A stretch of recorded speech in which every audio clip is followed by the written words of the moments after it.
Europe 1. Le grand direct des médias, Jean-Marc Morandini. Et le fait média du jour, c'est donc Nicolas Sarkozy qui s'est retrouvé sans débatteur politique hier soir sur le plateau de Des Paroles et des Actes sur France 2. Aucun membre du gouvernement n'a accepté de faire le déplacement pour porter la contradiction au président des Républicains. Alors on va parler ensemble avec vous, Jérôme Ivanytchenko, bonjour. Bonjour Jean-Marc. Vous êtes notre expert média, c'est une situation quand même inédite. Oui, le duel, c'est la séquence clé, c'est le cœur du magazine politique de France 2. Cette confrontation où le débat est souvent le plus vif autour de la table entre l'invité principal et l'un de ses opposants. Mais voilà, pour un duel, il faut être deux. Et hier soir, Nicolas Sarkozy était bien seul sur le plateau de David Pujadas. Ce n'était pas un choix, loin de là, c'était la conséquence d'une longue série de refus essuyés par la rédaction de l'émission ces derniers jours. Nicolas Sarkozy a d'ailleurs tenu lui-même à le rappeler. Vous m'avez proposé vous-même, David Pujadas, de débattre avec M. Macron.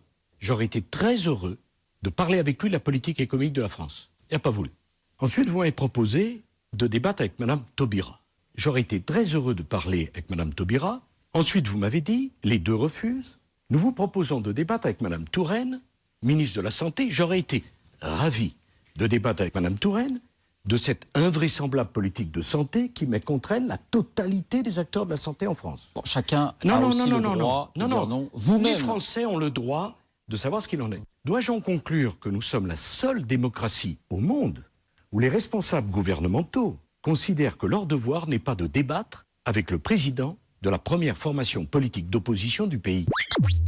Alors l'ancien président de la République égrène les noms, il évoque aussi le refus de Jean-Marie Le Guen, secrétaire d'État, et il en oublie même quelques-uns si l'on en croit le Parisien, qui nous apprenait hier que Ségolène Royal, Bernard Cazeneuve ou encore Stéphane Le Foll avaient eux aussi été contactés, là encore sans succès. Un boulevard donc pour Nicolas Sarkozy qui en profite pour dénoncer ce qui s'apparente à un déni de démocratie. Et ce déni, il ne fait selon lui qu'une seule victime, le débat d'idées. Alors ce matin, on se pose une question claire. Pourquoi les membres du gouvernement ont-ils tous refusé de venir affronter Nicolas Sarkozy? Alors si aucun ministre ni aucun secrétaire d'État n'a fait le déplacement, c'est parce qu'ils ont reçu des consignes qui viennent de très haut, du plus haut sommet de l'État. François Hollande se serait investi personnellement dans cette affaire, refusant catégoriquement de voir un membre du gouvernement sur le plateau de David Pujadas. Ce matin, on parle carrément d'un veto de la part du président de la République, d'un boycott totalement assumé.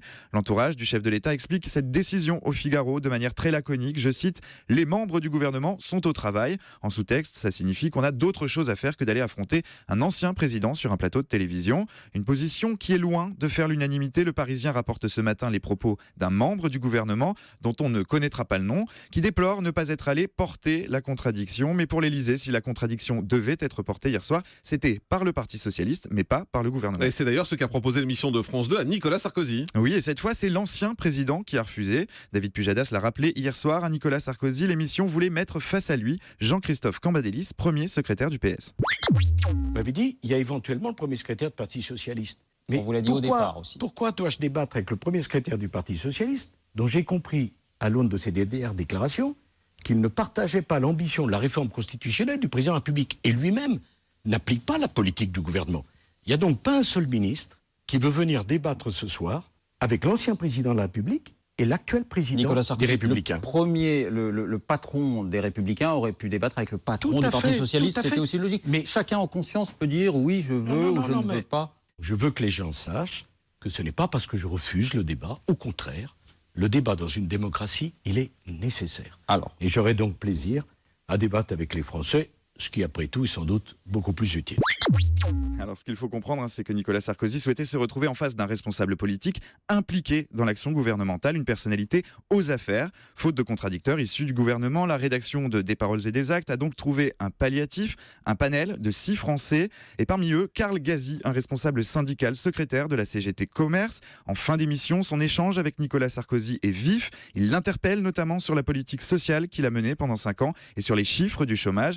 Un débat qui a tourné court, comme l'ont relevé de nombreux téléspectateurs sur les réseaux sociaux. Après quelques minutes, la régie a coupé purement et simplement le micro du syndicaliste pour ne pas déborder, sans doute. Mais décidément, le débat n'est pas une chose facile à mettre en place. Effectivement, le débat avait quand même duré une dizaine de minutes avec le syndicaliste. Donc voilà, ils l'ont laissé s'exprimer. C'est vrai qu'ensuite, David Pujadas a essayé de l'arrêter à plusieurs reprises. Ils ont fini par couper le micro. Ça, c'est vrai que c'est assez contestable en même temps comme façon de faire parce qu'il était sur le plateau. Il n'y avait plus que le micro de Nicolas Sarkozy d'ouvert et on entendait résonner dans le studio la voix du syndicaliste. Clairement, son micro avait été coupé pour abréger tout ça. Merci, Jérôme Ivanytchenko.